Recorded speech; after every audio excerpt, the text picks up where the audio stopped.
Welcome, friend of child, and congratulations on the first day of your illustrious career with the Fatui. You sound remarkably sure of yourself. Remember, we are mere mortals. Our ideas are fluid like water. Only the Tsaritsa truly has a will as solid as the permafrost. But back to the matter at hand. Child tells me that he has upheld his end of your agreement. What agreement? Oh, the thing about him helping us find a guy? Correct. Child promised he would find someone to break the stalemate. And the Harbingers do not break their promises lightly. Ah, where is that guy anyway? Child is currently at Liyue Pavilion.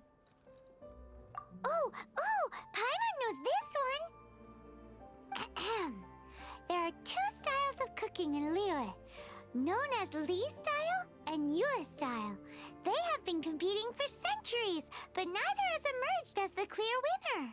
The flagship restaurant of the Li style is the Liyue Pavilion.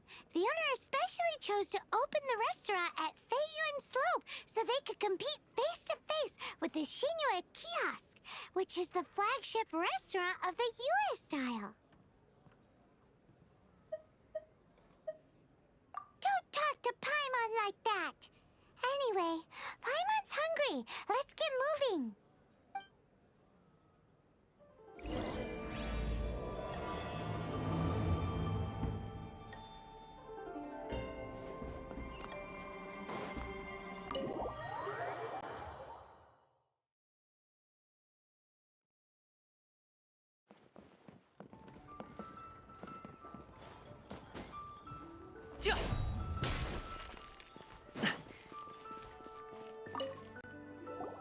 Aha, you made it. As promised, I found someone who can help you. Someone who can solve the mystery of why the liyue Keqing would hide the Geo Archon's vessel. So, where is he? In Liyue Pavilion? He certainly is. Come, I'll introduce you. I took the liberty of setting up a business dinner, as per the liyue custom.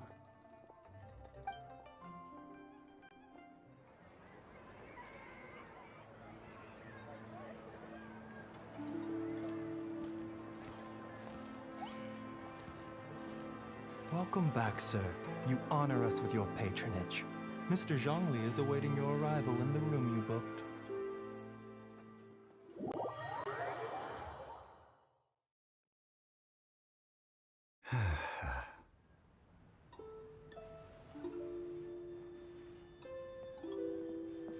Hi.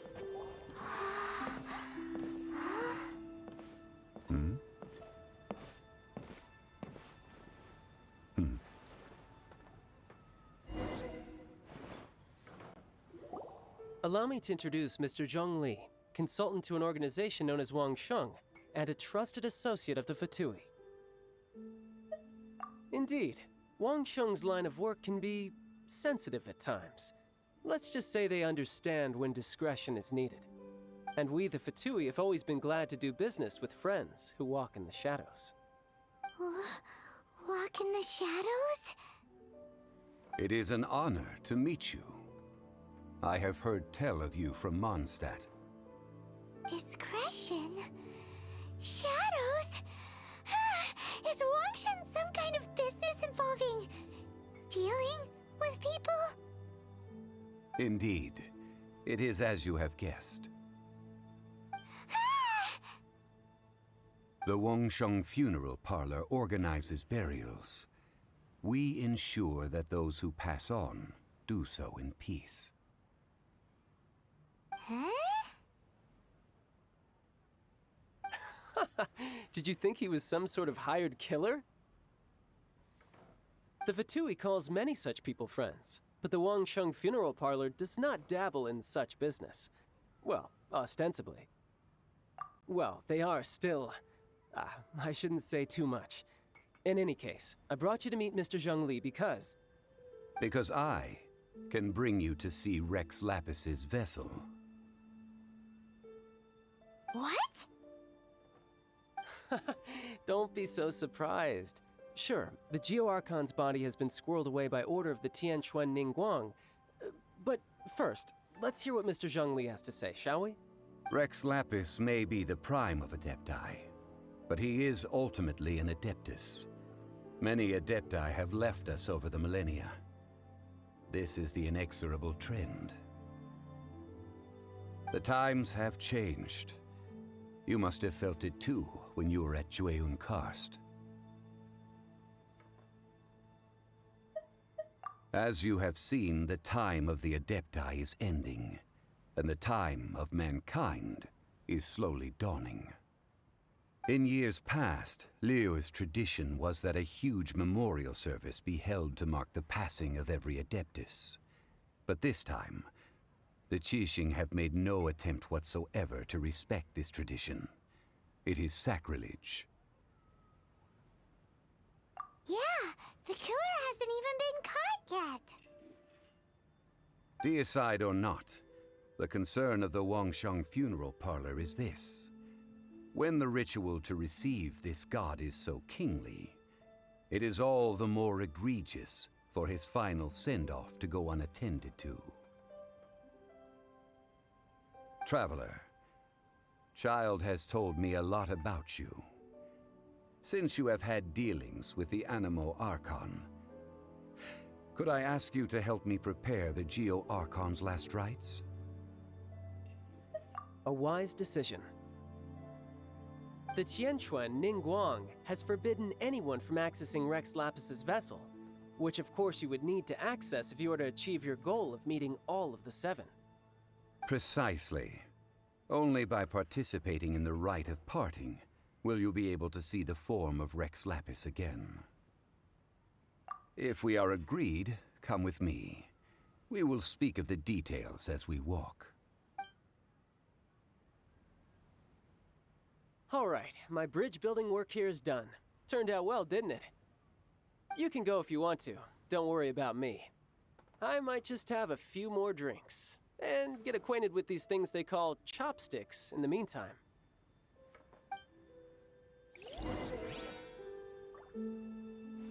My, chopsticks truly are difficult to use.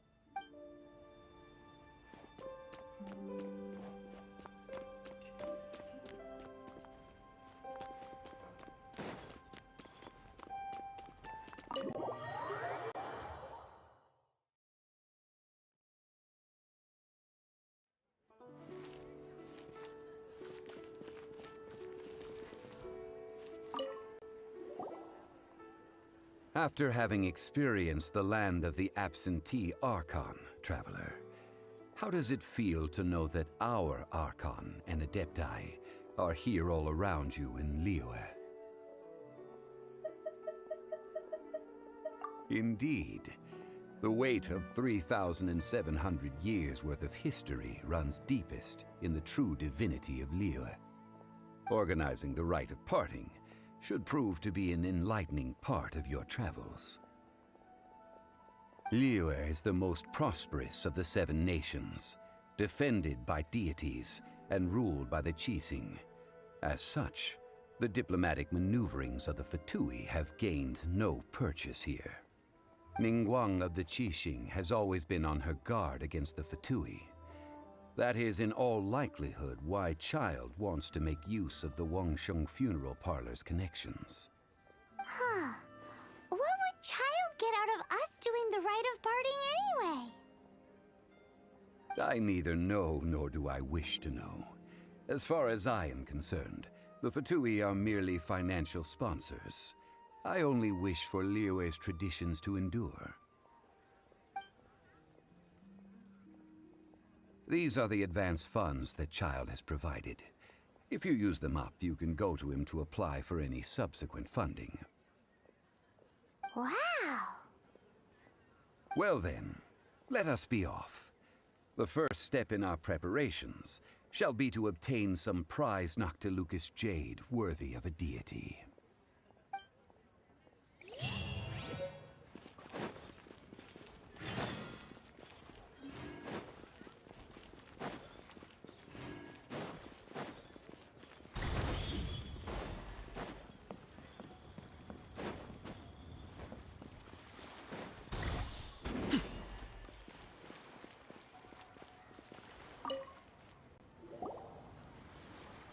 Welcome to the Jade Mystery, my good friends. Would you like to try your luck betting on Jade? This could be your lucky day. It's cheap and it's fun, and who knows, you just might strike it rich. Betting? No, we're here for... what was it again? Noctilucous Jade, of radiant grade at the very least. Radiant grade, Noctilucous Jade? I see. You're not a tourist. My apologies. I have some here for your perusal. What do you think? The Jade Mystery is an old name in the jade business. Just look at that wonderful quality. Rex Lapis doesn't often bless us with such finery. Go on, pick whichever one you like. These 3 pieces really do look pretty. Not like the ones you usually dig up. But how do we pick? Should we just grab one and go? Oh? You want me to decide? That is fine as well. If it were me, the answer would be simple. Oh? And that would be... I'll take them all, boss. Oh, you act with such panache, good sir. I always knew you were not a man of ordinary caliber. Oh, wait, boss! That one didn't count! We need to discuss it again! Hey! If we only need one for the ritual, aren't we wasting 3 times the Mora if we buy them all? Oh, Mora. It is as you say. I suppose I overlooked this particular aspect of the transaction. Huh? How do you not think about Mora when buying things? If one must always consider Mora before acting, then in all things one is bound by Mora. What? All Mora is currency, but not all currency is Mora. What? Is this how the rich live? Well, he knows a lot about big money, but not a lot about big savings. No need to waver. Even when I am constrained by Mora, I have ways of working around my limitations. Evaluating the quality of Noctilucous Jade is indeed very tricky. As crude ore, there is little difference in texture, lustrousness, and internal pattern between good and bad jade. Only after the item made using Noctilucous Jade has taken shape will you be able to see whether it is up to par or not. If you return to those crafty merchants to quibble, they will counter by saying that your crafting bench is to blame, or that your heat control was poor. Whoa! To think it's that easy to get cheated. But there is a way to truly evaluate this jade, and a true insider would know it. A fool sees the pointer and misses the moon. What does that mean? If you point at the moon with your finger, a wise man knows that you are pointing at the moon, while a fool will only see the finger. The patterns, the facade, these are all the finger. Noctilucous Jade is a mystical stone used to light up the darkness, and so its brightness is the important thing. It is the moon. Noctilucous Jade of excellent quality would have superior pyroaffinity. In other words, the bluer and brighter the luster of the ore under high temperature, the higher its quality. I have imparted the priceless secrets of the jade trade to you. Now, all that's left is to put it into practice. Priceless, huh? Paimon's just said that we might never be able to use it again. We're back to buy some rocks, boss. But can you let us burn them first? Burn them? You can't do that, my friends. If you were to do so, what would I have to sell? That would... well... fine. As you wish, then. How about this? I can take a small sample of all 3. I'll take a bit of a loss. We'll count it as a friendly gesture. Don't worry. I know the rules. As long as we can prove that it is good jade, you will not take a loss. All right, take these as samples. I've carved them off with a knife and tagged them to boot. Aren't these too thin? Even paper's thicker. No, even a bug's wings are thicker. These are almost see-through. Oh, you flattered me, but I have to be gentle with these rocks. They are my pride and joy. If I'd taken off even a bit more, it would have killed me. But wouldn't something this thin go poof if we held it to the fire? It can't be helped. Trying to deprive a merchant of his profits would be like forcing a ravenous wolf to vomit up the food in its stomach. Nonetheless, under the right conditions, these thin slices will serve. What sort of conditions? While we add the high temperatures using pyro, we can use hydro to reinforce it from within. This way, the samples will not disintegrate immediately. Oh! Oh, sir, to think you were this learned. Thank you for your understanding. Strictly speaking, asking for samples when we have not yet agreed to purchase the goods is unfair. Trade in liyue must be based upon fairness. Well, guess we just need to find a place to try this out. You mean at Wanmin restaurant? As long as we do it when she's not in. That would not do. It is a place where people come and go. They would be endangered if the elemental reaction were to get out of control. We cannot take such a risk. Oh, Paimon remembers! We once saw this big pot down at the Data Upa Gorge in the camp of the hilly churls from the Meaty tribe. It's real sturdy and should be able to take the elemental reactions. Now, let's pack those samples up and make a move.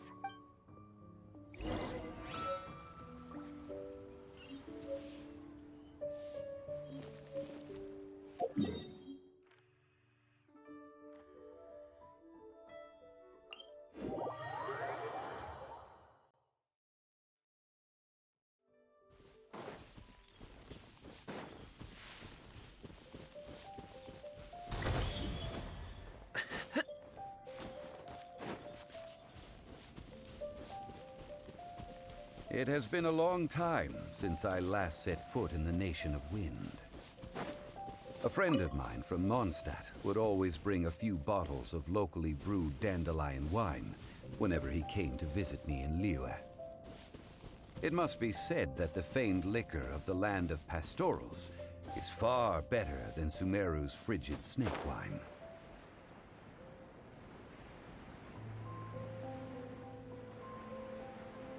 That's the pot!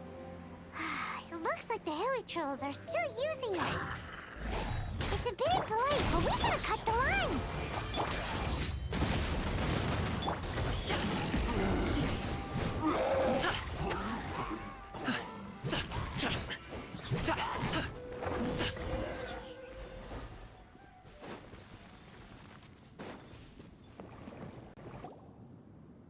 There's still soup in here! These hilly trolls sure have big appetites. This soup looks like it could be used as our hydro-elemental protection. Let's fire it up and begin our experiment.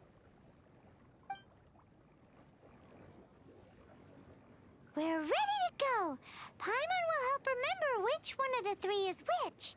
Use pyro to keep making the pot hotter until we get the results we need. Mr. Zhongli said that the shinier and bluer the ore gets, the better it is, so pay close attention.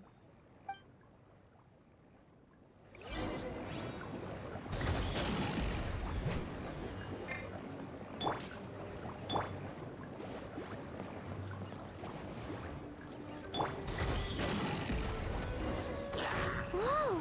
That light came from the first Noctilucous Jade! Hilly trolls are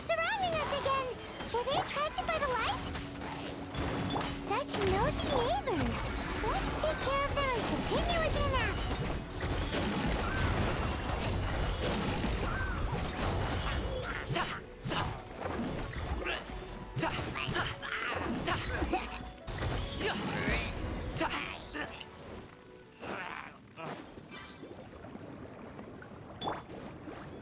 Stop right there! That light came from the second Noctilucous Jade, didn't it? More hilichurls? They don't give up, do they? Looks like they're mad that we ruined their food. Sorry, pal.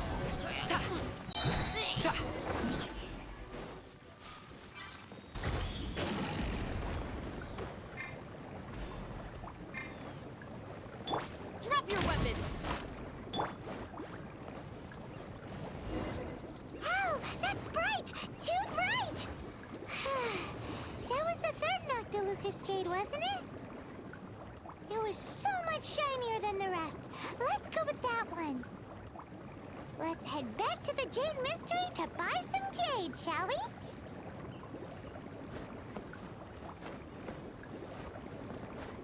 Nice and spicy!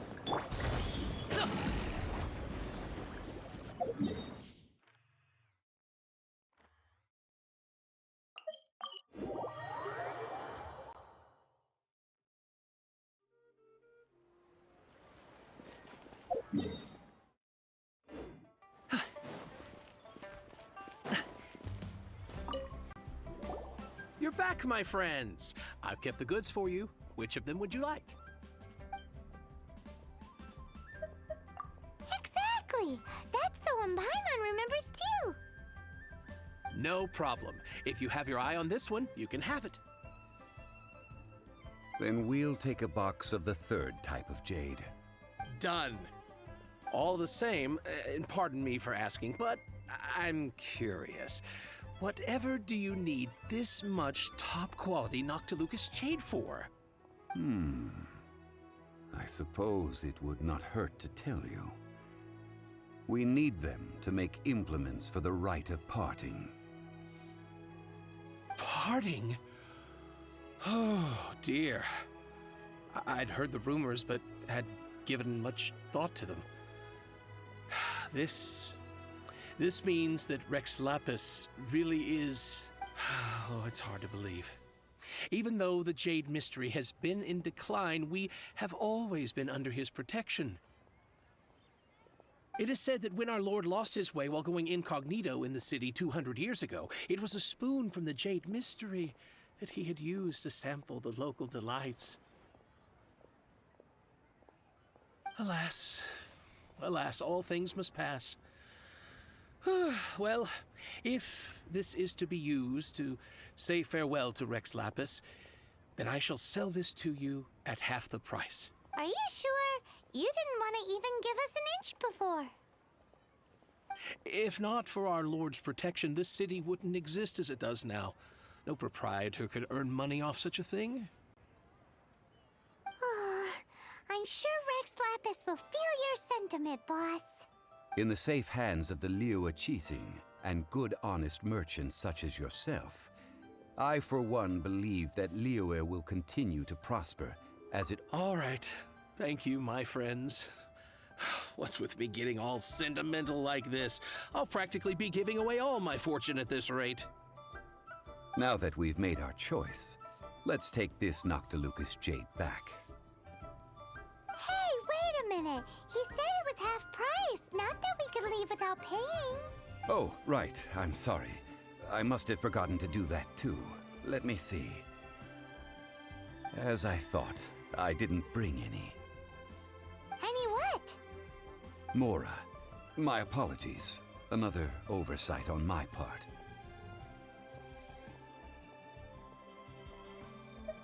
Oh, that won't do. This isn't some small sum. Oh, wait. Didn't Childe give us some advanced funds earlier? That's a relief. Have a look, boss. Is it enough? It's fine. Just enough for half price. Though to be honest, it'd be all right even if the sum wasn't quite enough. Well, it's settled then. Let's take this jade to Yujing Terrace. That's where we plan to hold the rite. Look at you bossing everyone around. You didn't cough up a single mora. It seems that we must. I will keep that in mind. Thanks, both of you.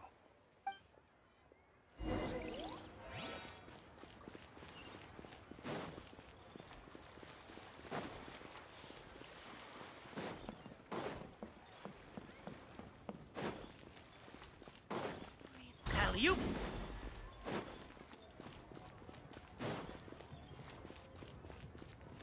Congratulations!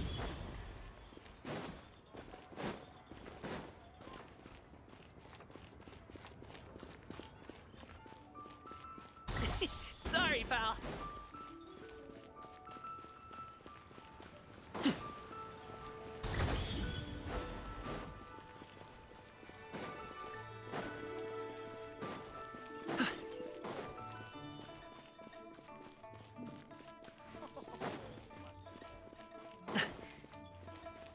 Congratulations!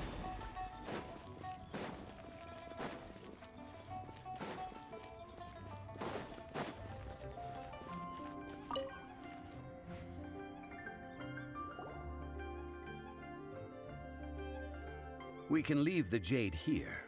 I have already called for a jewelsmith to shape them into the implements that we will need. Ah, yes. I have yet to go and see Childe. So, as for the jewelsmith's remuneration... Guess we can't do anything else. Also, is this where we're doing the rite of parting? Yes. I have already rented this location, and have begun making preparations for the rite. The liyue have agreed to this arrangement. But when something this big happened here, should suspects like us really be at the crime scene? We might get caught by the Millilith. Although with that said, since we got back from Dwayne Karst, none of those pesky Millilith soldiers have come chasing after us. Also, the, Rex Lapis vessel... Traditionally, we call it the Exuvia. Ah, right! That's what it was called. You seem to know everything, Mr. Zhongli. So, was this Exuvia hidden away by the Qixing? I mean, we haven't even figured out who the murderer is. One must think that they already have someone in mind. Or perhaps they already know. Surely they must have found all the evidence that there is to find here. These things are for the authorities in Yujing Terrace to consider. Trying to help would probably only add to their troubles. Before the rite is conducted, the Exuvia will be kept temporarily in the Golden House.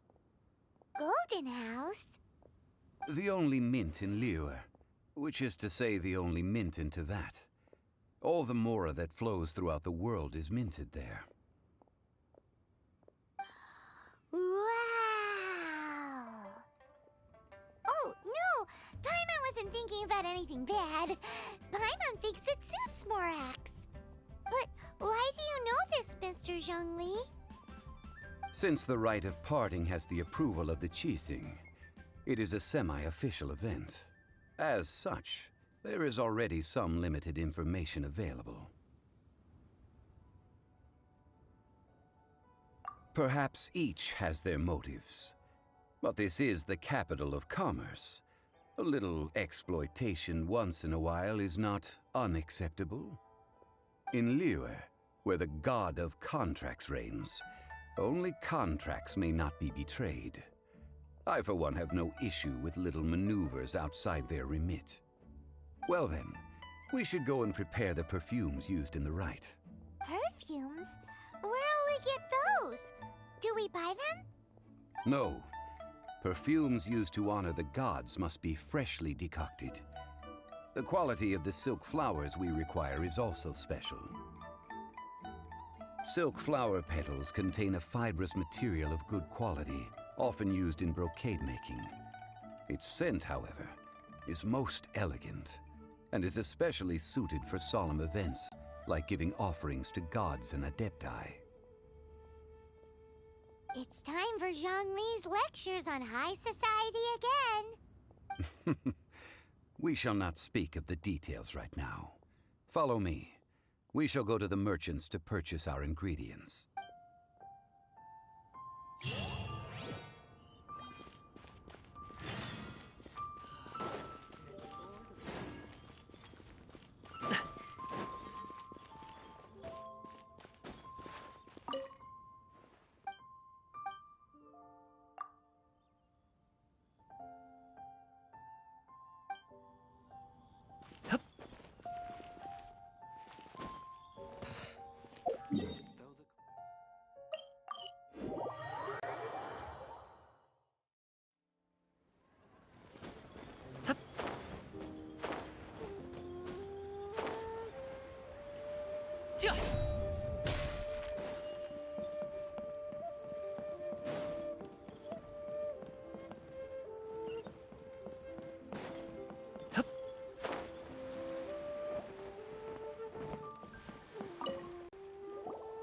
Hey, boss, do you sell silk flowers here? Silk flowers? We certainly do. Which kind would you like? Which kind? The good kind? The best kind? Remind Paimon what kinds there are again? Ugh, you ignorant shoppers. Always coming in here with your stupid questions. Golden Housemaiden, Valley Weaver, and Fate's Yearning. One of each to start with, if you don't mind.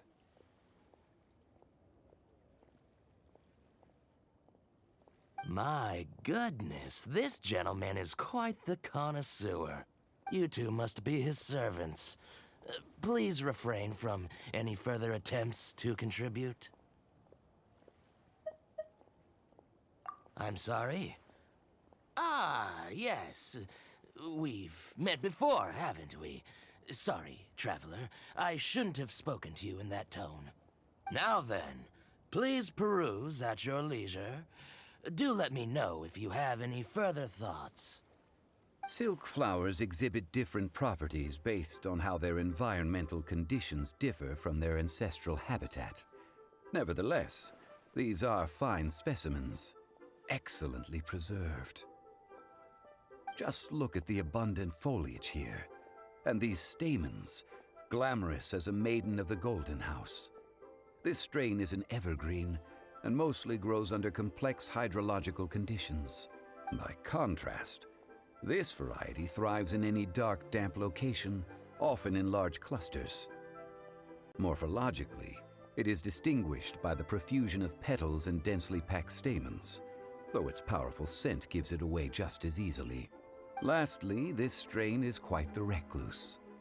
Unlike its exuberant cousins, flowers and foliage are minimal, and when in season, it has a subtle yet enduring scent. It was first discovered by the ancients when they scaled the mountains in search of the adepti.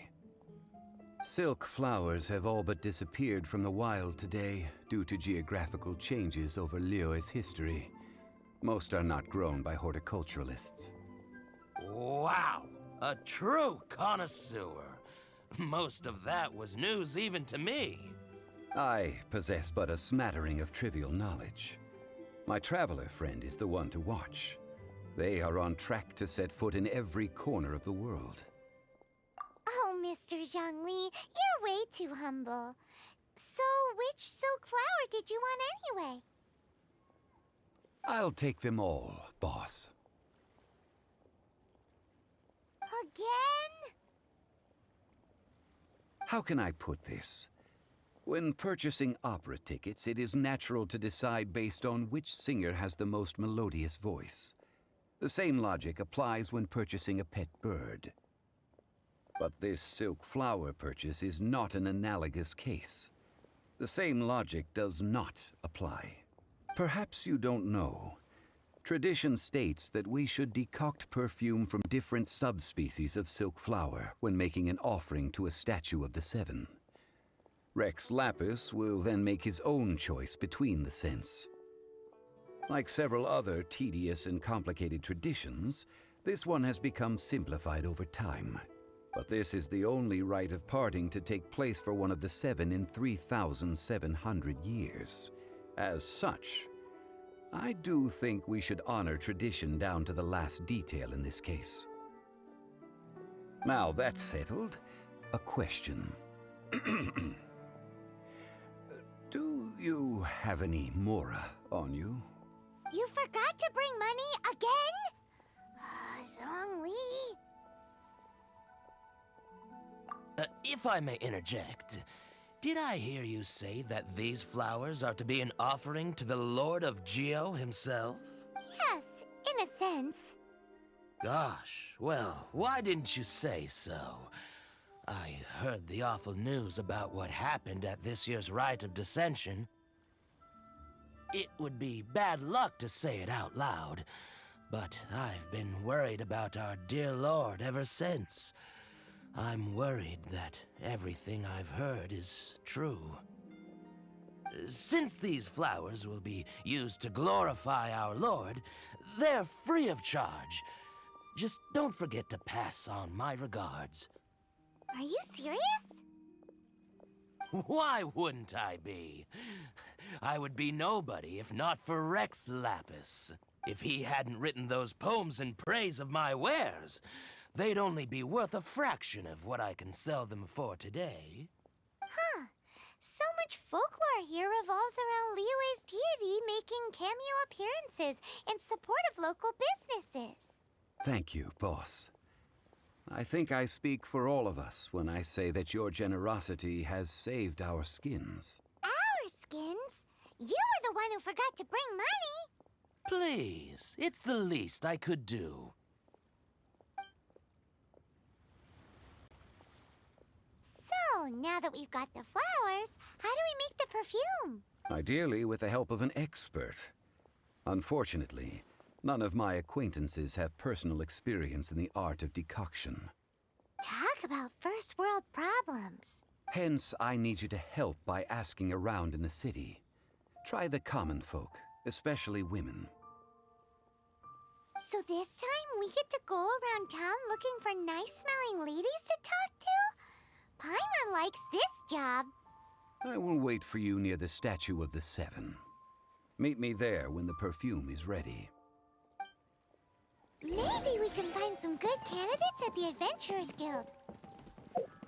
Let's ask Lan. She's master of the Liyue branch, right?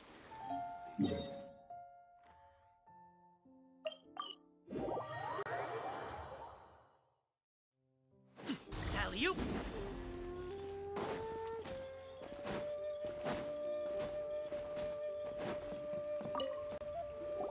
Lan, we need to ask you for a favor. I stopped accepting commissions a long time ago. Sorry, you two, but you'll just have to ask another adventurer. Oh, it's not that kind of favor. It's just a teeny tiny thing. Wow. Just wow. Do I look like the kind of girl who wears perfume to you? I think you're underestimating the kind of person I am. Well, Paimon thinks you smell amazing. So come on, Lan. What's your secret if not perfume?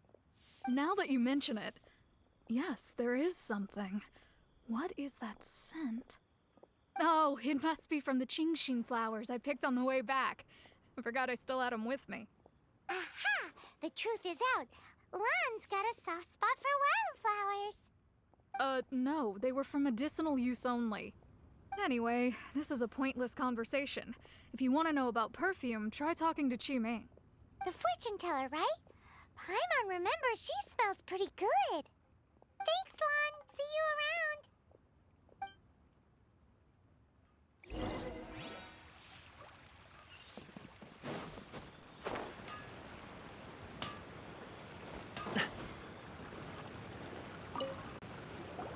Hello. How may I help? We've come to ask you a question. Perfume? I rarely think to use it, let alone about how to make it myself. That said, some of the cosmetics I use are scented. Perhaps that's the cause of this confusion. Since I usually set up my stall by the docks, I avoid perfume like the plague, because Celestia forbid those lusty sailors catch a whiff and come hunting for the source. That's the worst thing Paimon's heard all day. While we're on the subject, have you never heard anyone mention Yingar's homemade perfume? Yinger? Oh, as in scent of spring, Yinger? Yes, that's her. Many a rich family's daughter has gotten her to make perfume for them. Apparently, her homemade product is better than anything you'll find on the market.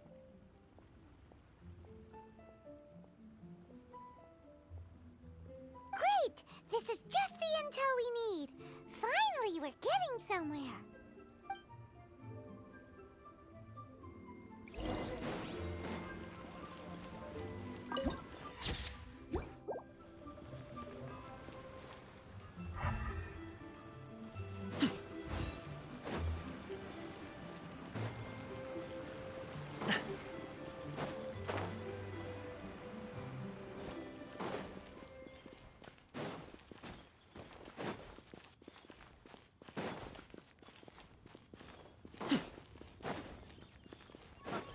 Adventurer, you blessed around against me? Well, hello. You found me at last. I've been waiting for you. What? How did you know we were coming? Oh, I heard a rumor about a couple who were snooping around town looking for a sweet-smelling lady. Actually, I was starting to worry you wouldn't find me. This is the ultimate test of my appeal, after all. Snooping around? Why are you making it out like we're bad people? What can I say? People love to talk. Maybe you ought to be more discreet in the future if you don't want word to get around. Relax. I know why you're here. You want to get your hand on my homemade perfume, don't you? What kind would you like? 3 in one go. My goodness. You have extreme tastes for someone your age. Maybe the rumors I heard were true after all. You're on the prowl and need some sweet-smelling ammunition. Is that it? Is that the best you could come up with? Even if you were genuinely offering perfume to a deity, that doesn't explain why you'd need 3 kinds. Sorry, your story just doesn't hold water. Zhongli was right. People don't remember this tradition anymore. As one of my favorite poems goes, "O cherry tree, begrudge not thy blossoms as they are deflowered in the spring, for come winter, even thy sturdiest wood shall wither." That went over Paimon's head a little. In short, I'm happy to help. Traveler, you can be my assistant. But you'd better make sure I'm the only person on your mind while you're hanging around with me. So, where is a good place for making sweet, sweet perfume? Where is that? Mondstadt? We're only making some perfume. There's no need to go to such ridiculous lengths. Somewhere closer to home will do. Let's go for the kitchen at the Wanmin restaurant.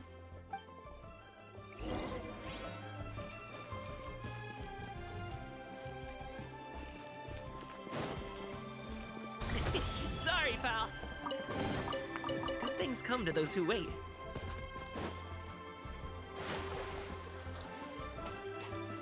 Congratulations!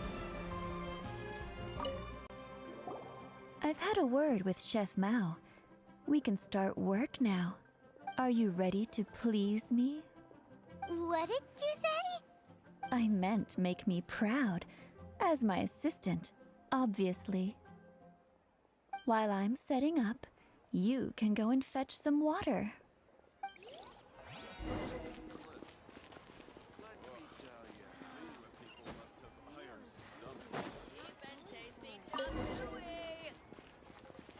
Try something new at the Wanmin restaurant.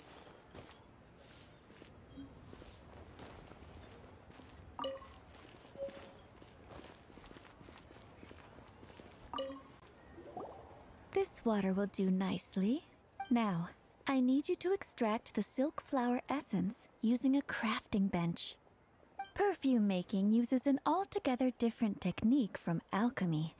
Here, let me teach you. Very carefully, take hold of the mortar and pestle. Gently does it. You need to keep your wrist firm so your hand doesn't slip. Now, use your strong hand to stir it with a persistent rhythm. Keep going until the juices start to come out. Ooh, you're a natural, like a fish to water. Now, take these and try it out on your own using a nearby crafting bench. Don't forget to do all three.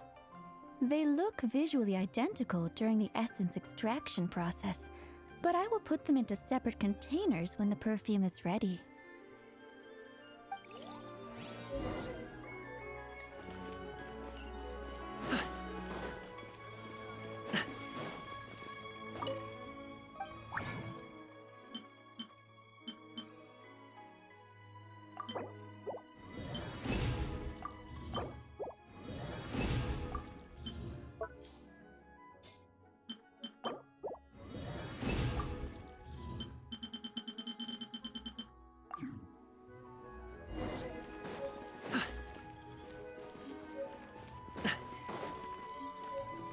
Something new with the One Bean Recipe. Wow, this is some exquisite silk flower essence. On to the next stage, the most important one of all. The essence is placed into water and simmered over low heat until most of the water has boiled off. You must take care to control the heat during this process. If the temperature goes too high, it will affect the scent. So please, focus on controlling the heat. This is the final step. Don't waste a drop of that essence now. We want all of it in there.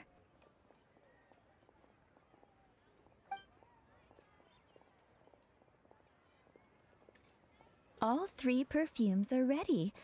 And you, my friend, were a wonderful assistant. A testament to the lengths you will go to for romance. It's so rare to see nowadays. Anyway, shall I give you a brief overview of each scent? It might just help you match the right scent to the right occasion. Paimon wants to hear this. The first one is sweet as candy, straight out of a fairy tale. Younger women will love it. The second one is for those with more refined tastes. The first choice for daughters of high society. Finally, the third one has a soft but lingering scent, like a mist that captures the last light of dusk. Mature women adore this one. All clear? Don't get them mixed up now. You'll ruin the mood. Good. Be sure to come visit if you ever need help with anything, okay? I'll leave you with some parting words. One who tries to sail 3 boats simultaneously should be careful not to go overboard. Come and hang out with me at Scent of Spring sometime, okay? Let's take these 3 perfumes over to the Statue of the Seven. Mr. Zhongli's probably been waiting a while.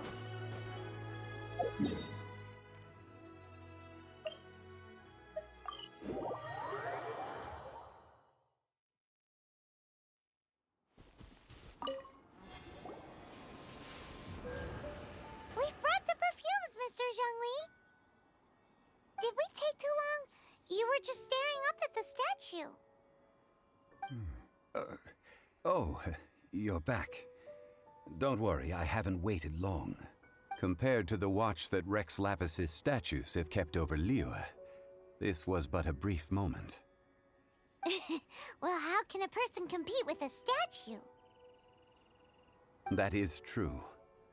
Well, have you brought the perfumes? 3 sets, and not 1 less. Thank you both. Let us offer them up. This is the first kind of perfume. Miss Yinger said that it's sweet as a dream, and it's liked by younger ladies. This is the second kind. It's got an elegant smell, and the daughters of high society love it. The third kind has a gentle but lingering fragrance. Something like the dusk mist. And it's a favorite of mature ladies. Oh, what was that? That's the one older ladies like, right? Does that mean that Rex Lapis is actually an older lady? Perhaps. Perhaps. Rex Lapis has taken on countless forms. Perhaps that really was one of them. What a shame. We only got to see the giant dragon form, and... Let's hope the Qixing can catch the real killer. We can leave that to the authorities. Let us focus on the fond farewell for Rex Lapis. So, we finished another step in our preparations. What's next? Next, I would like the two of you to help me borrow the cleansing bell. Cleansing bell? At present, a friend of mine named Madame Ping is the guardian of the cleansing bell. She lives near Yujing Terrace. If you ask her, she will know what to do. Sure, but aren't you going to come with us? Ah, I have certain reasons why I cannot be there in person. Please, do this for me. Man, why's he gotta be so secretive this time?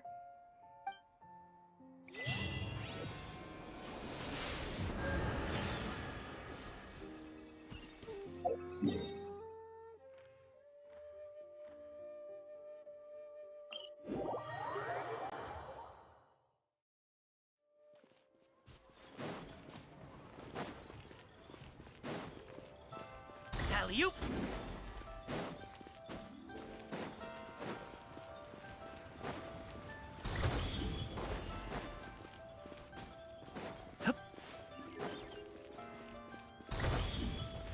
This is a peaceful neighborhood. All things must change. Youngster, are you here to admire the flowers? But it's a shame. These glazed lilies have almost all wilted.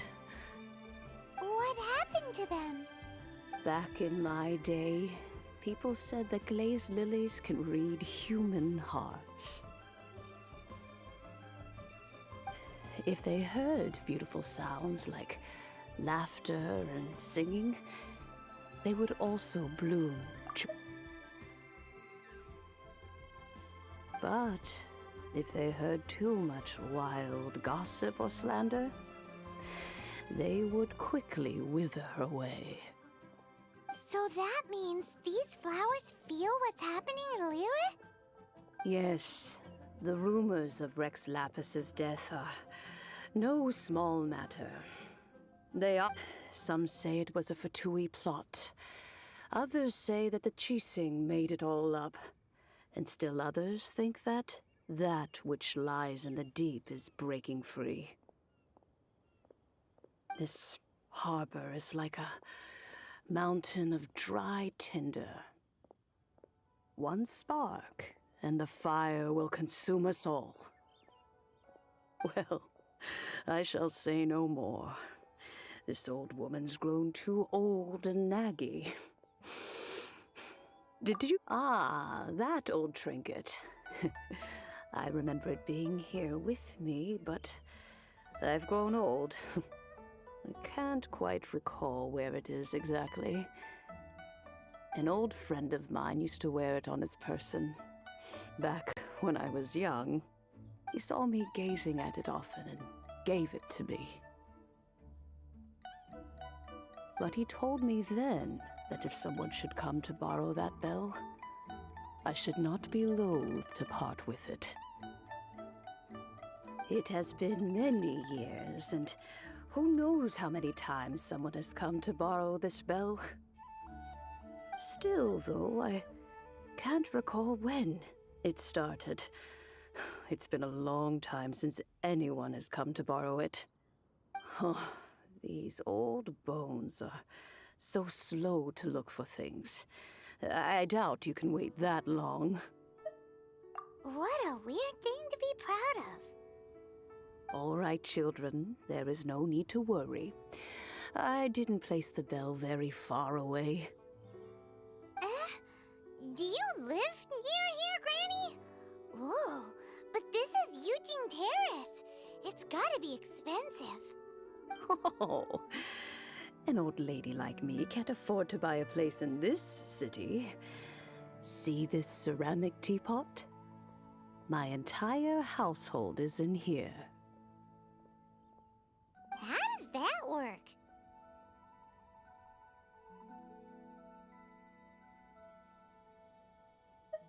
What?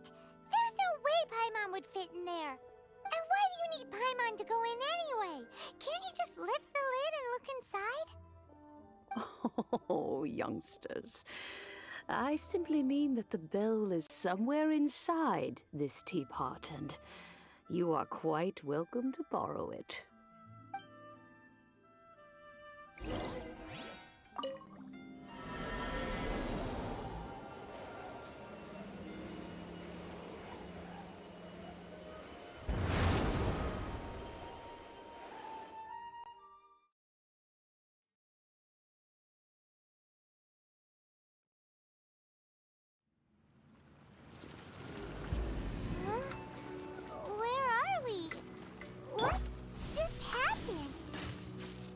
Youngsters, this is where this old woman keeps all her things.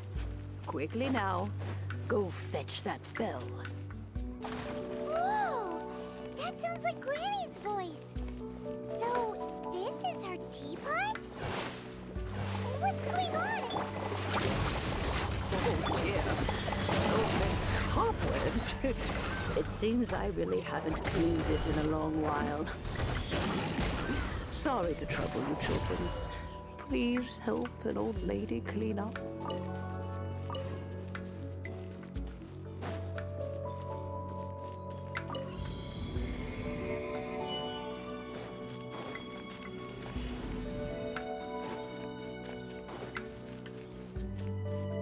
you notice?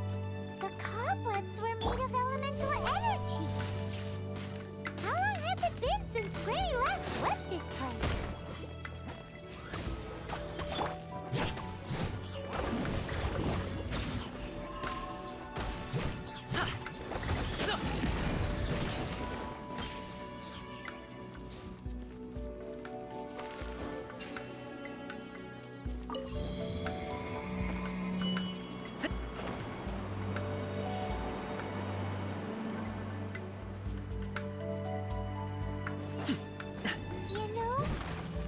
Such a special teapot and the cleansing bell?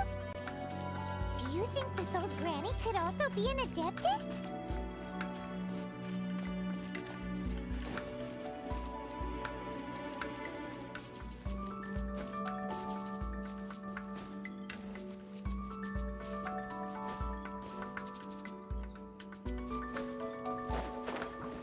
Paimon's more and more convinced that she's an adeptus. Don't they all live in Genshinimpact? Why would she stay in the city?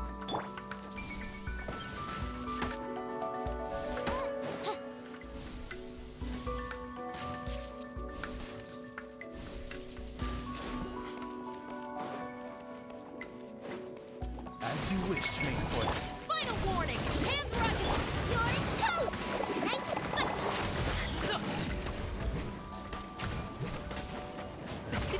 Many happy returns!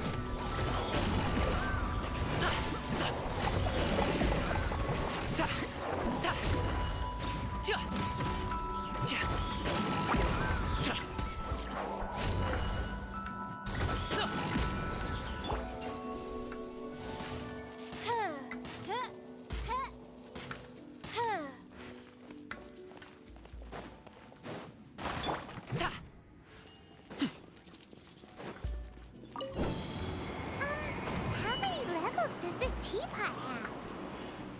It would be nice if we had one of these too. Or at least we wouldn't have to camp outside.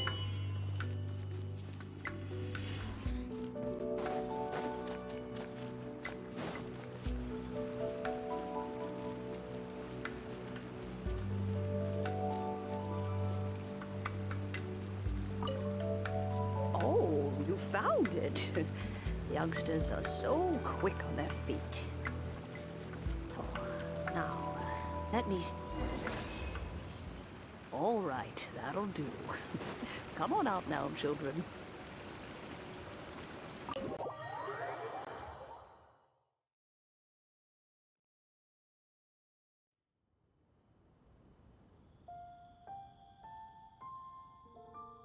Oh, in and out in no time. You youngsters really are quick. An adeptus. Oh, I haven't heard anyone say those words in earnest for a long time.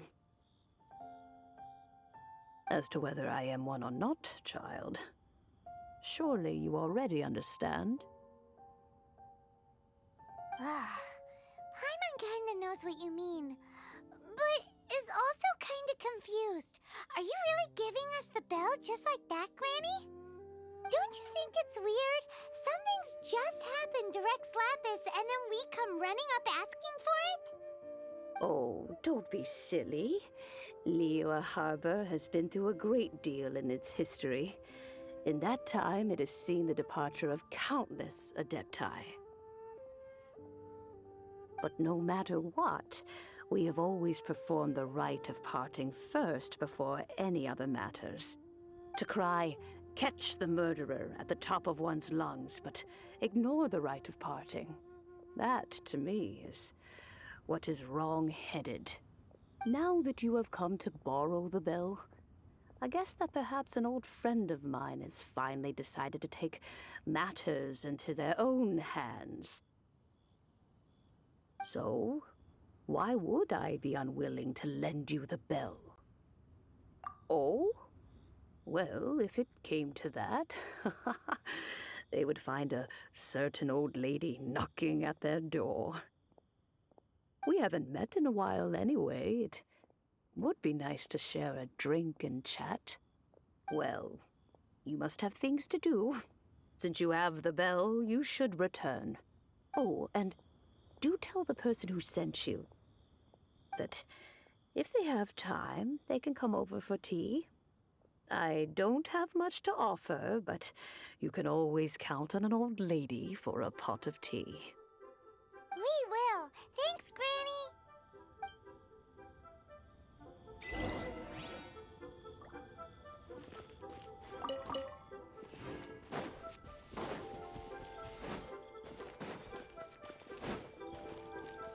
Congratulations!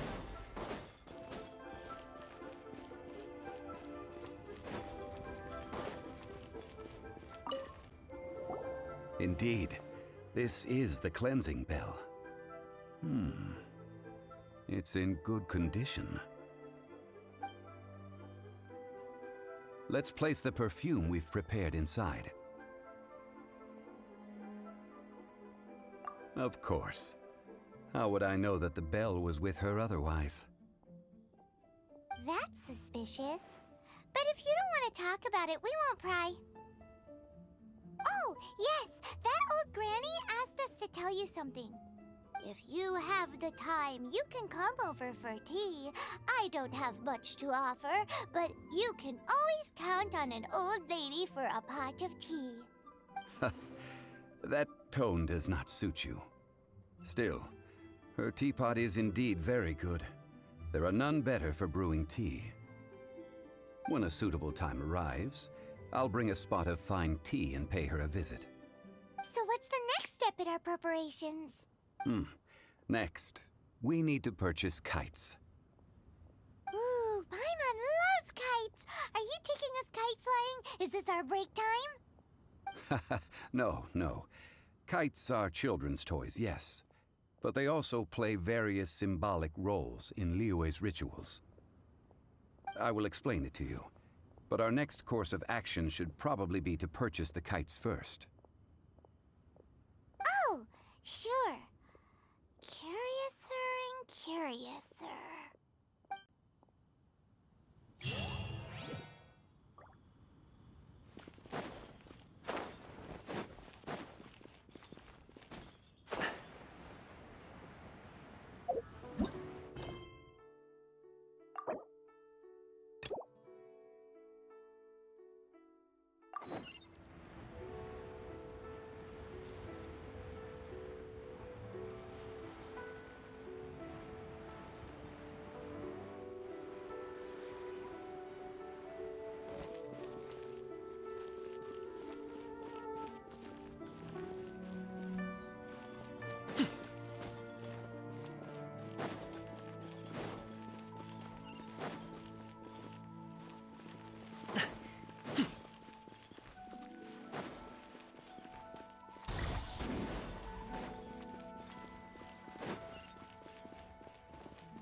Alley-oop!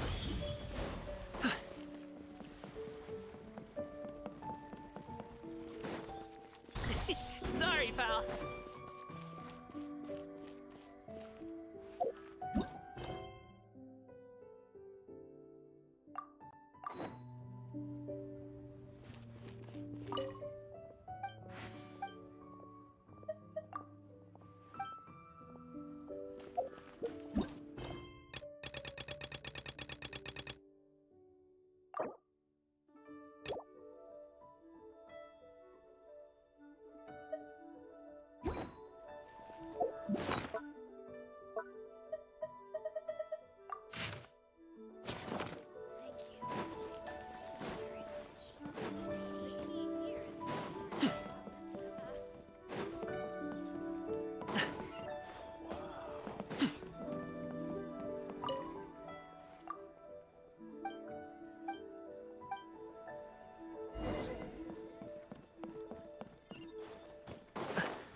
I can't wait to see my adorable daughter again.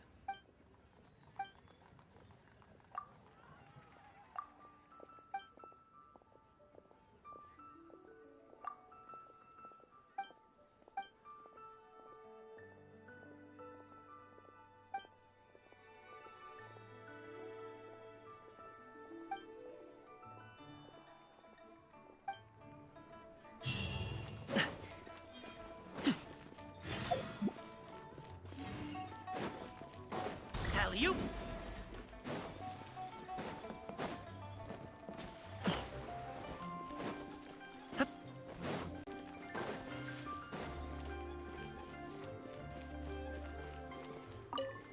Ah, sir, you're here. The 7 kites you asked for have been made to order. Would you like to take them now? Yes, thank you. It's rare to see customers who want to buy this type of kite nowadays. In the early days, we used to get orders from people of all walks of life. Well, this is Mr. Zhongli from the Wangsheng Funeral Parlor, so he's probably well-versed in all these walks of life. We've talked about a whole bunch of things while traveling with him. He seems to know Liyue's favorite topics, money and government, really well, but he likes talking about less useful topics instead. Well, that's because I prefer to share fun things with you. Children's toys are very fun things, that's for sure. I enjoy watching the children at play as much as anyone else, but there is more to it than that. Finely crafted toys are well loved by children, but this craft itself has been honed over thousands of years, and there is meaning behind that. I have made kites in Liyue for 40 years, and I am intimately familiar with the forms passed down from my ancestors. The meaning of these 7 kites is far from banal. Indeed. These are decorations used in the rite of parting. The 7 kites represent the 7. I took the liberty of coloring outside the lines when doing the insignia of the Animo Archon.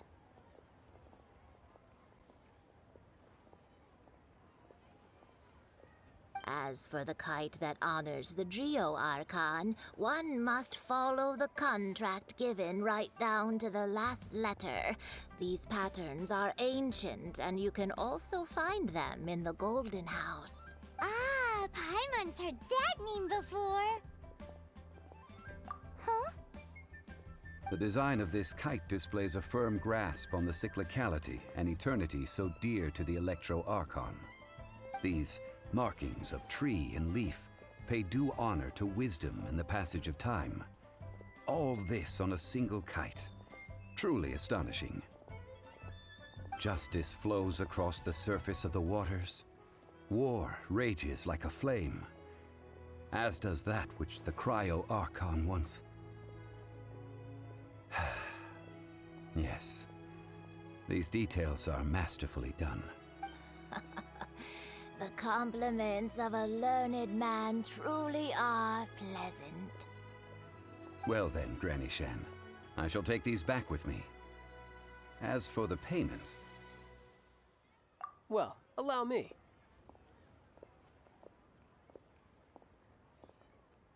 Hey, it's Childe! No, I was merely passing through. I see Mr. Zhongli's the same as ever. When paying, well, when getting others to pay for him, he neither looks at the price tag nor his wallet. He knows a great deal about money, and about the trials of the common man. He just doesn't consider poverty to be something that could ever happen to him.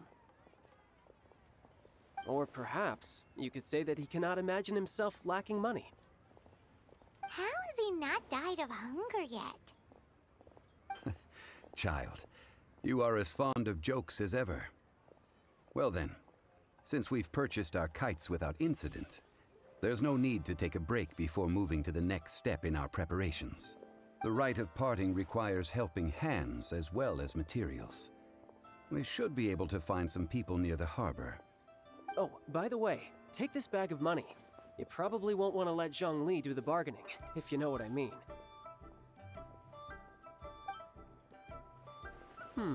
Seems I missed out on some interesting information. I suppose I'll just have to find a more opportune moment next time.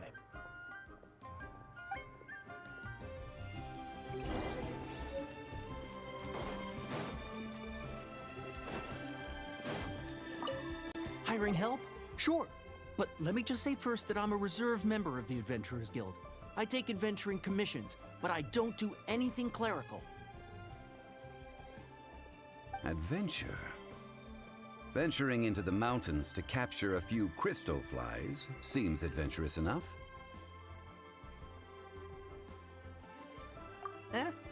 That's not hard. Almost a bit too easy for a reserve adventurer. Never mind.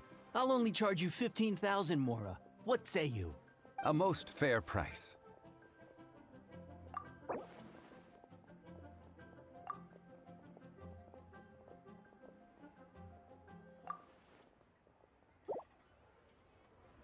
Let's see. No, go higher, or I'm not doing this.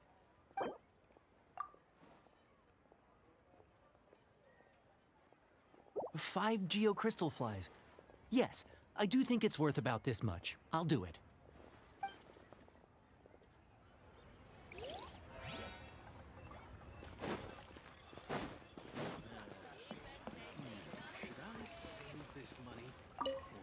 A full day of odd jobs at Yujing Terrace. No problem. 25,000 per day. A fair trade, yes? Whoa, that's expensive. Could you give us a bit of a discount on account of the whole Hero of Mondstadt thing? Hero of Mondstadt? Never heard of them. Well, you may never have heard of this hero, but it seems you've heard of Mora nonetheless. Thus, I will simply pay the whole sum.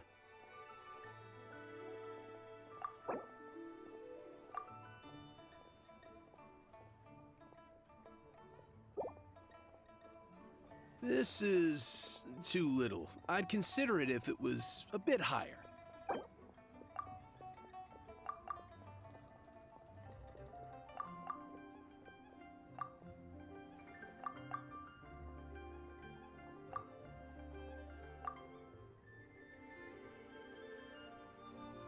This price will do.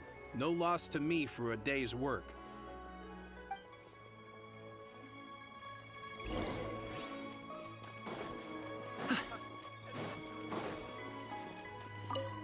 Oh, help? Sure. I, Tick, always put in 100% effort into everything I do.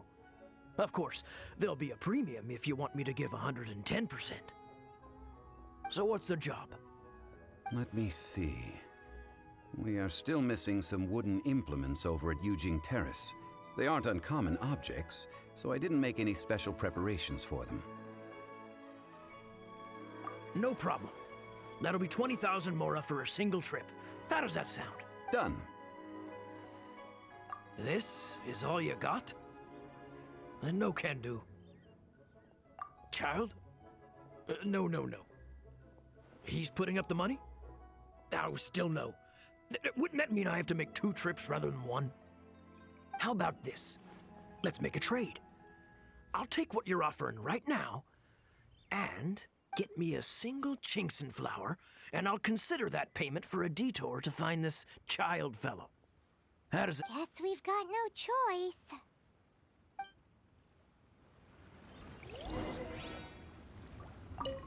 Have you brought the goods? Hey, that's pretty good. These things are pretty rare, and I have no idea where I'd find them. With this Qingxin flower, I should be able to pacify my daughter tonight. I'll make sure the work is done before I return home.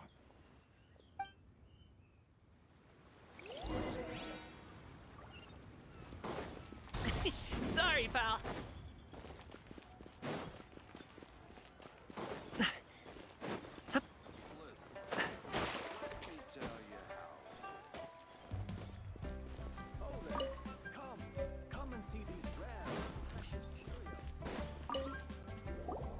All finished then? Splendid. Any leftover cash is yours to keep. A favor for the Fatui should never go unrewarded. You think you can buy us off with some loose change? No way!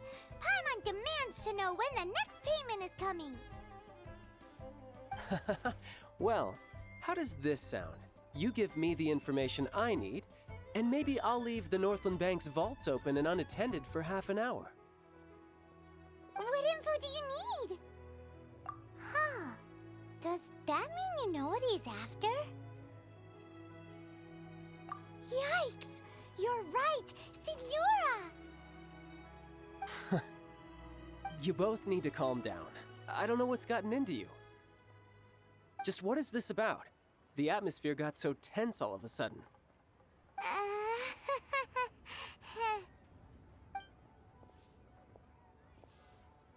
Next, we need some everlasting incense. For this, we need to go to Boo Boo Pharmacy, the finest pharmacy in all of... Is everything okay? Everything is fine. I was just informing them that they need not return the surplus mora. Now, if you'll excuse me, I must be going. Paimon definitely felt like Childe wasn't happy with us just now.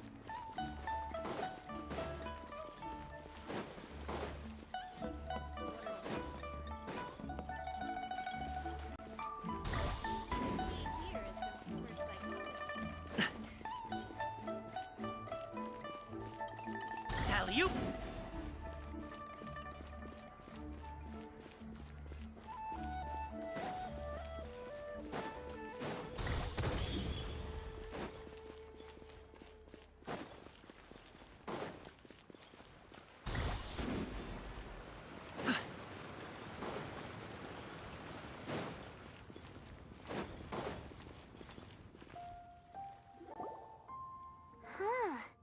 The reception is deserted, and it seems kinda spooky in here. Hello? Is anybody there? Welcome to Boo Boo Pharmacy. Huh?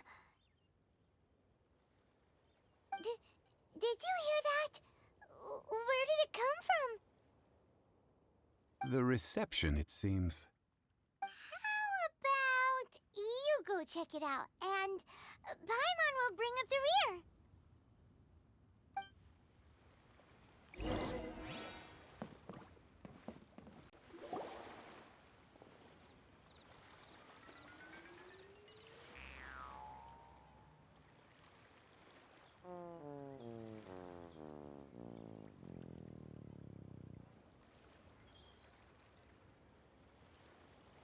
Oh, there you are.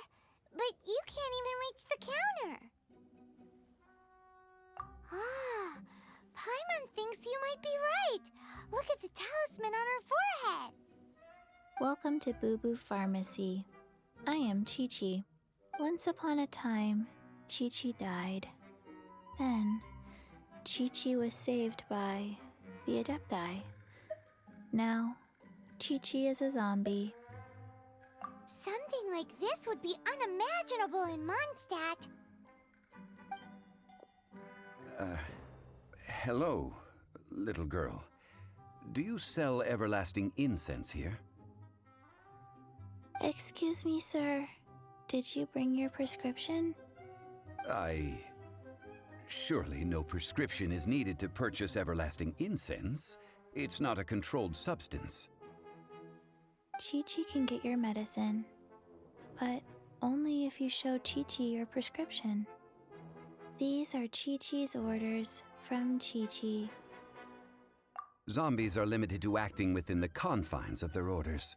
And somehow in this case, the zombie issues her own orders to herself. My dear Chi-Chi, we didn't bring a prescription, I'm afraid. But we do hope that you can still help us find some everlasting incense. Okay then. How did you manage that? But Chi-Chi helps you. You help Chi-Chi. Only fair. Since when do customers need to do favors for customer service staff? Never mind. Just think of it as a peer-to-peer transaction. That way everybody wins. Sometimes in liyue, the art of the deal is simply about victory via mental gymnastics. Go to Mount Tianheng, find the Guizhong Ballista, and hunt a cocoa goat. Please and thank you.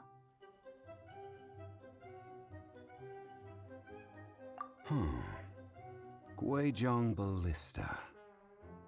I have heard of this device before. It's a kind of crossbow turret, installed on Mount Tianheng by an adeptus in the distant past, an early mechanical device. Located in Tianheng Pass, it was designed to automatically fire at large monsters, protecting liyue from external threats. Mr. Zhongli really knows liyue inside out. Apparently not quite. This is the first I have ever heard of the cocoa goat. The cocoa goat is a legendary animal, an adeptibeast. Did you want to add anything else, or...? No, just that the cocoa goat is a legendary animal, an adeptibeast. What it looks like, don't know. Where to find it, don't know either. Where it came from, also don't know. Very well then. Let's start by investigating near the Guizhong Ballista. Perhaps we will find some clues. What the heck is a cocoa goat?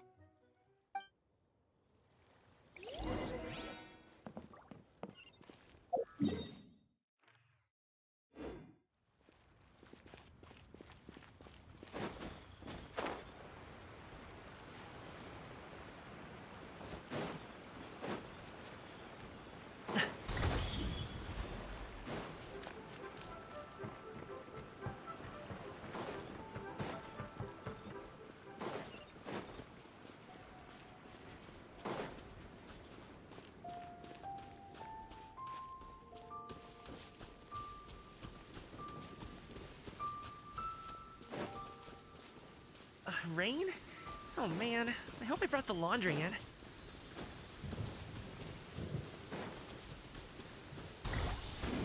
Oh, Hey, you hear that? Someone just got wrecked.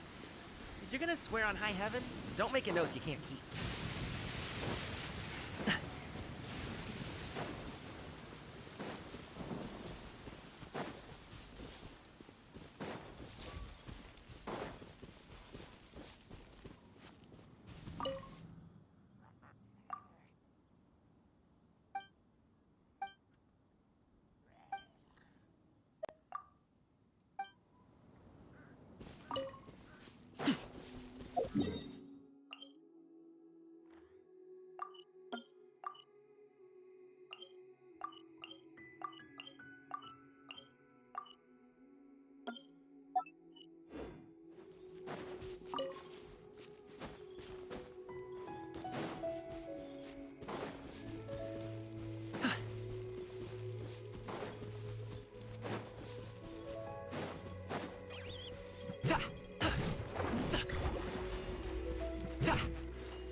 Oh, cool.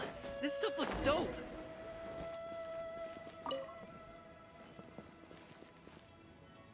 It's huge! Paimon can totally believe it took an Adeptus to build this. But how do you operate this thing? Just think how much strength you would need.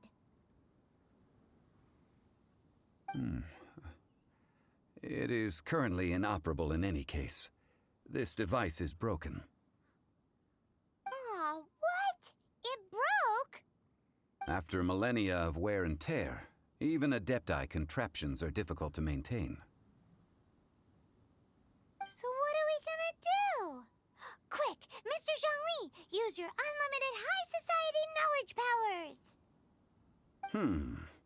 You almost make it sound like I'm some sort of bourgeois parasite whose only utility lies in providing quaint pieces of trivia on demand. That said, let me think for a moment. Ah, yes. Spare parts were made for the Guizhong ballista when it was first built, in case it was damaged in battle. As I recall, there is a military supply post from that period somewhere inside the pass. If we can retrieve the spare parts from where they are stored, we may be able to repair the Guizhong ballista. One just needs to understand the basic working principles of the device. So, what you're saying is that you actually understand the working principles? I have a smattering of knowledge on the topic. With the parts in hand, I could at least tinker with it.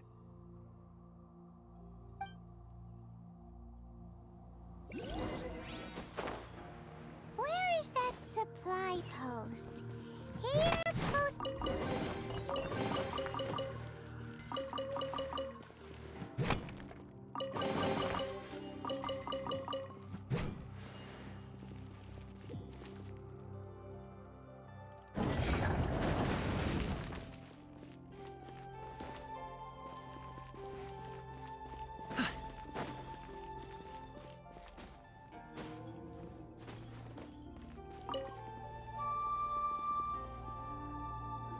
Ah, these parts look useful. One moment. I will try to repair the device. It is done. The Guizhong ballista is more intricately designed than I thought. Ooh! Now how do we turn it on? It's easy enough. We simply need to do this. Look, it even has a scope. Over here we have... nothing. And over there... more nothing. Hey! Just what do you think you're doing?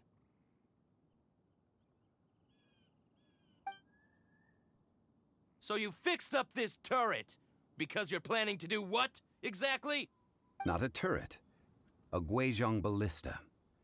Also, kindly state your name before you ask a question. It's just good manners. Ha! Are you blind or something? You're looking at the leader of the treasure hoarders, old man. This area's supposed to be chock full of hidden treasures, but you can't get anywhere near them with this thing keeping watch. It might look like any other mechanical device, but trust me, it's got a mind of its own. Last time we approached the mountain, it nearly skewered one of our guys. A few of us risked our lives to disarm it, which amazingly we managed. And then we turn our backs for 2 seconds, and you've already gone and repaired it! The next thing you'll be repairing is your faces, and that's if you get out of this alive! Tut tut. Vandalizing the legacy of an adeptus for selfish gain. Disgraceful behavior. It is not we who need reprimanding, but you.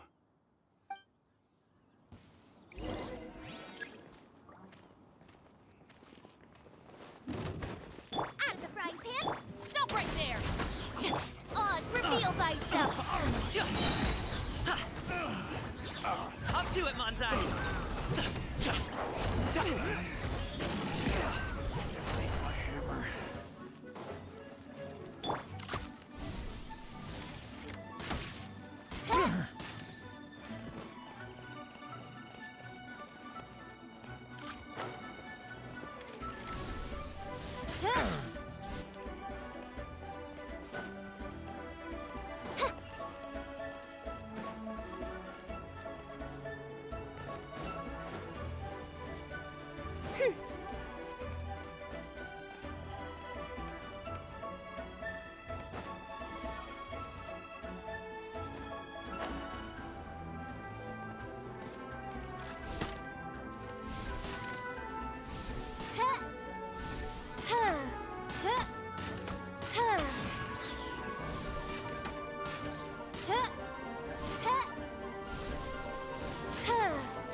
By royal decree, drop your weapons!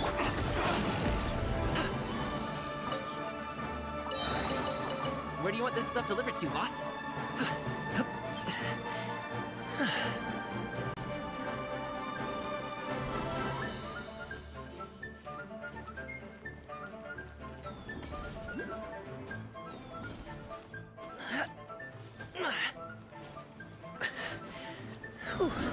Try!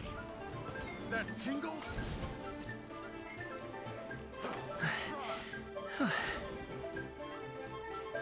That tingle? Try! That tingle? Try!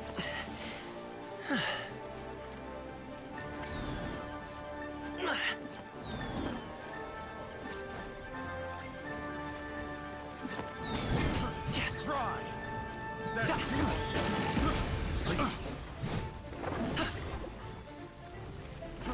Try!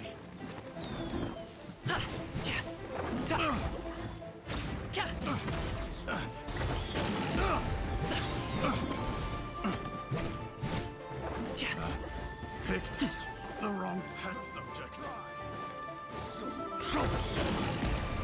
Oz, reveal thyself! Stop right there!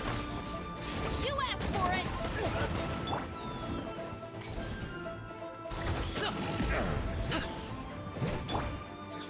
Midnight Phantasmagoria! I got careless.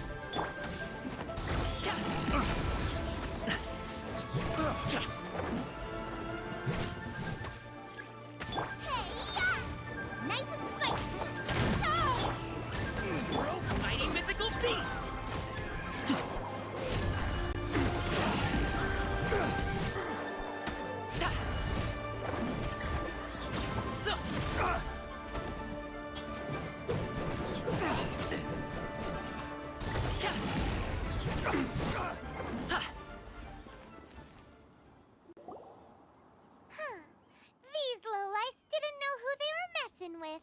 Troubling ourselves over this rabble is not worth the time.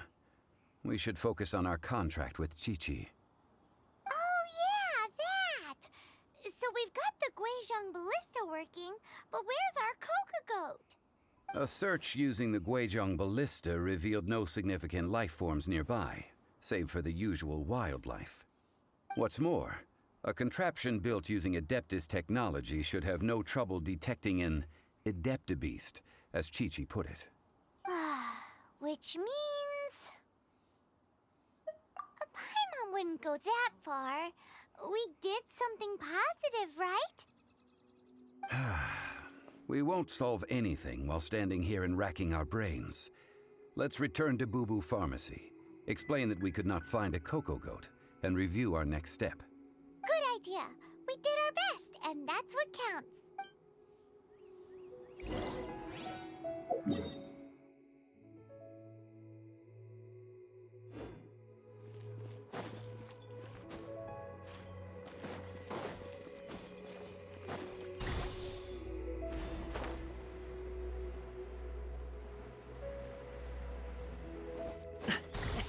Sorry, pal.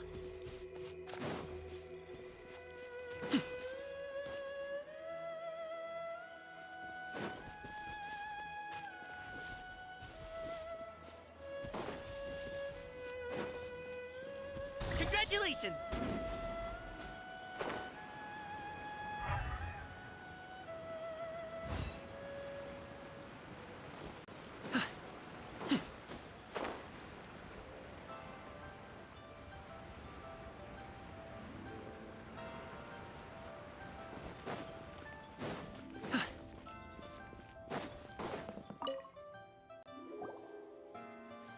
Forgive us. We were unable to fulfill our end of the contract. We found no trace of the cocoa goat Adeptabeast of which you speak. What a disappointment. Don't worry about it. But Aw, poor Qiqi. Why does Paimon feel so guilty all of a sudden? cocoa goat milk is tasty. So tasty. Much better than normal goat milk. Only an Adeptabeast could make such tasty milk. I'm sorry. I have a poor memory. I cannot remember the name of the milk. That's why I wrote it down. Where did I put it? Ah, here. This is the name. Coconut milk. Huh? I owe you both an apology. I hastily agreed to what appeared to be an equitable agreement with this zombie child, when perhaps I should have undertaken further due diligence. Never mind, Zhongli. You didn't know. As the liyue proverb goes, all things are random and... So how are you supposed to predict anything? Literally no one could have seen this coming. Excuse me, everyone. Did Qiqi say a bad thing? Oh, sorry, but Paimon's gonna leave the job of shattering this poor kiddo's world to you. No. Impossible. Seems Qiqi took this pretty hard. Someone learnt a valuable life lesson today, then. Thank you all for looking after my little Qiqi. Might I ask who? Ah, how rude of me. I'm Baiju, boss of the Boo Boo Pharmacy. Paimon thought Qiqi was the boss. Turns out it's some wacko who wears medicinal ingredients around his neck. What a sorry state of affairs. This little mascot is even more of a simpleton than Qiqi. Ah! The snake is speaking! I prefer to stay silent, but faced with strangers, I must speak, lest you mistake me for an escapee from the medicine cabinet, for I am a living, breathing serpent! Don't mind Chung Sheng. She's a good girl, really.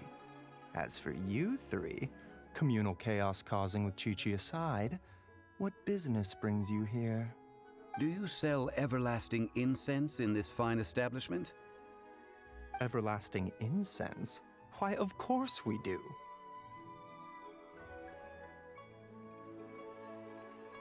Whew, at last! Things are finally starting to come together. 3 million mora. Top quality. Guaranteed.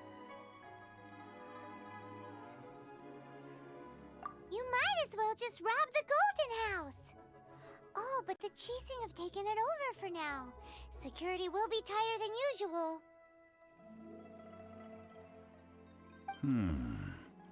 3 million.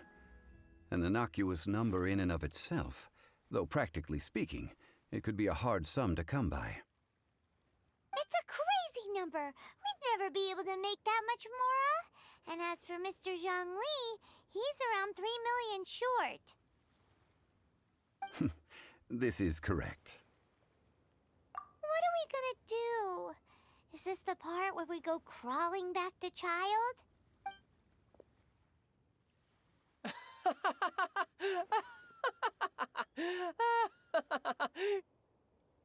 Coco Goat! Coco Goat! My sides hurt. Oh my goodness. I cannot believe you fell for that. Hey, less laughter, more sympathy. I'm almost in tears over here. Thank you. That was the best laugh I've had in a long time. In return, I'm more than happy to sort out this mess you've managed to get yourselves into. Excuse me, sir. Dr. Baiju, isn't it? Truly honored. I'm Childe, one of the Fatui Harbingers. Forgive my audacity, but I see a great many opportunities for us to collaborate in the future. If Boo Boo Pharmacy needed a stable supply of, say, coconut milk, the Fatui could help by setting up a robust and speedy distribution network. Strange. I knew the Fatui infiltrated businesses with seductive deals, but so much fuss over coconut milk? Coconut milk. Baiju, quick. Chi-Chi wants coconut milk. Ah, yes, of course, Chi-Chi. Anything you want. Thank you, child. I look forward to a successful collaboration in the future. I can give you a discount on that everlasting incense, too. Let's say 2,990,000 mora. That's like 0 difference from 3 million! 2,990,000. Also an innocuous number in and of itself, though practically speaking, it is a whole 10,000 less than the original sum of 3 million. Well, now that this is settled, we must head back to Yujing Terrace. Mr. Childe, Dr. Baiju, Little Miss Chi-Chi, see you soon.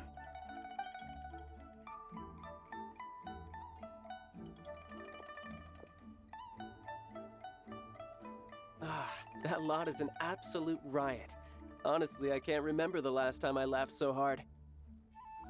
So, you've been eavesdropping, I hope? What have I missed? Yes, Master Childe. They spoke of the Qixing taking the Golden House. Well. Ningguang and her Qixing cronies.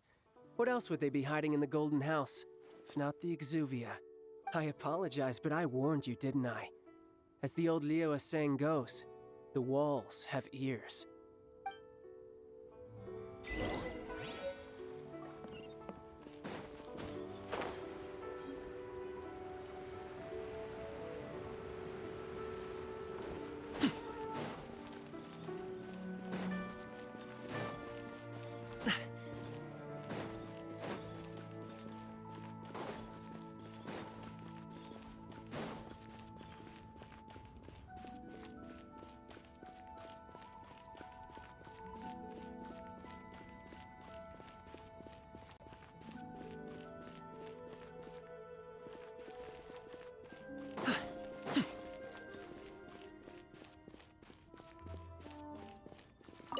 Well, as it stands, we've hired helpers, and we've acquired the everlasting incense.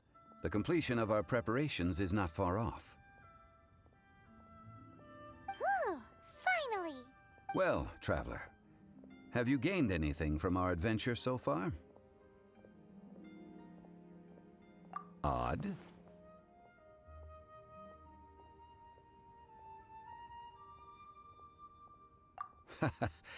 Which is it, I wonder? The questions that such travels raise are ever so complicated. Well, I'll leave you to ruminate over it yourself. As to remuneration for your help, to treat you to a meal. Oh, yes, don't worry. I will remember to bring the Mora this time. Tonight, I shall take you both to an old hole-in-the-wall, praised throughout Liyue. Hole in the wall? As in a cool restaurant? Indeed. Let us meet near the harbor, at third round knockout.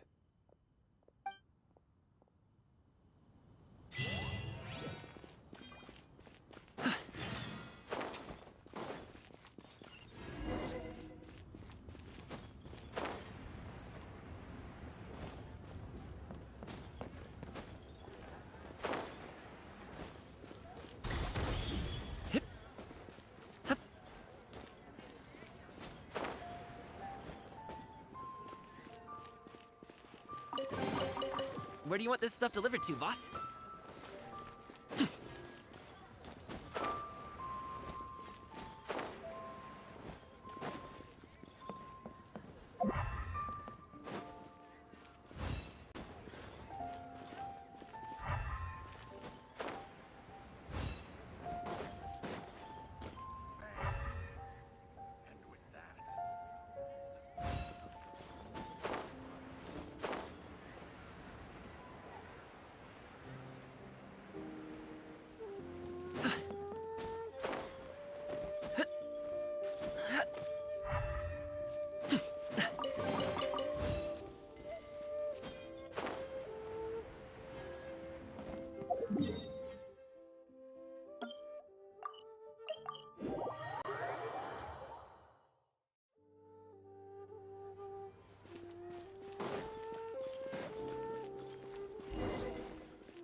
Ah, you're here. There's no need to order. I've already done so. Third round knockout is not for lightweights, like those taverns in Mondstadt. Here, the owner does not take such unorthodox orders as fruit juice. I ordered some wine-fermented sweet rice balls for you, if that counts. If it is to your liking, dear customers, I shall continue the tale of Lady Ningguang's Jade Chamber. Hey, there's even a storyteller here! Great atmosphere! Besides fine wine, the excellent ambiance is the reason why this place is so well loved. But when I say ambiance, I refer to a different sort from the one the Tevat travel guide uses to judge other establishments. As you all know, high above the land of Liyue lies a pavilion in the clouds, a palace in the mist. What does it mean to have all-seeing eyes? This, my friends, Lady Ningguang's masterwork that bridges earth and sky. Imagine, the weather is clear, and you gaze down from the deck on the world below.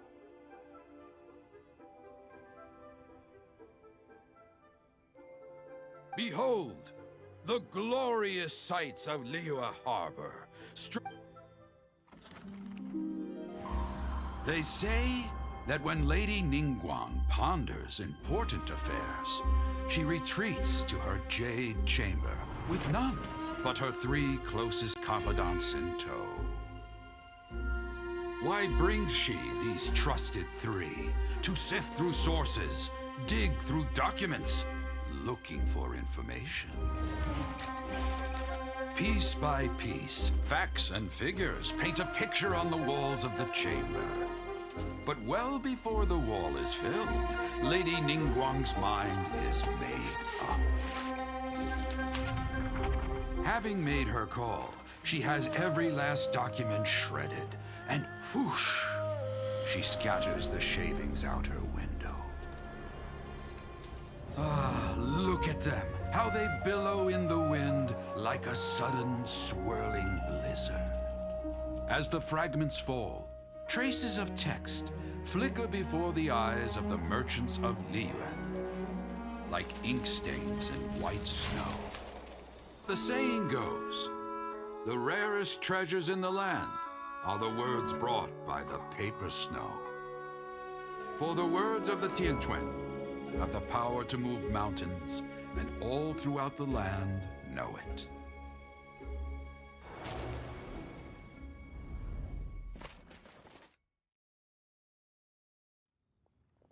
These are but scraps of paper, and yet they guide Lady Ningguang's hand. Such is their value.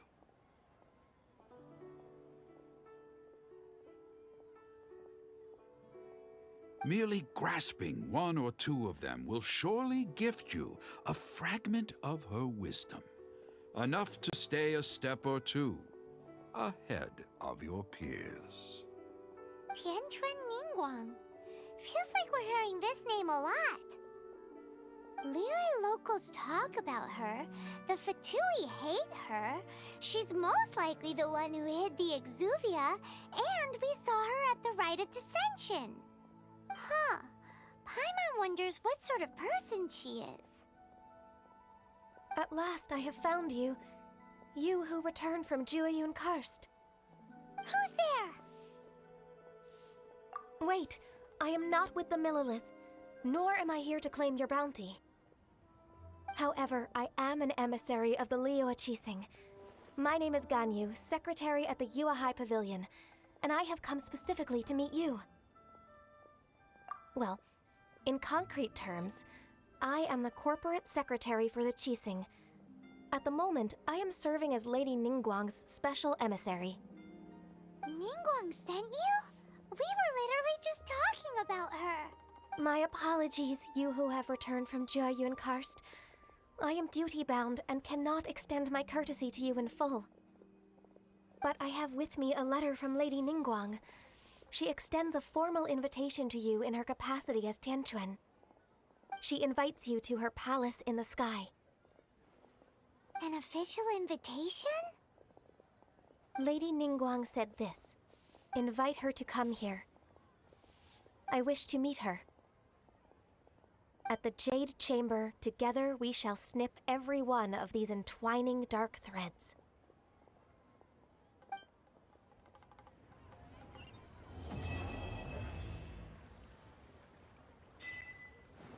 And with that, the emissary who called herself Ganyu just disappeared. But we've received an invitation from the liyue keqing. Paimon still can't believe it.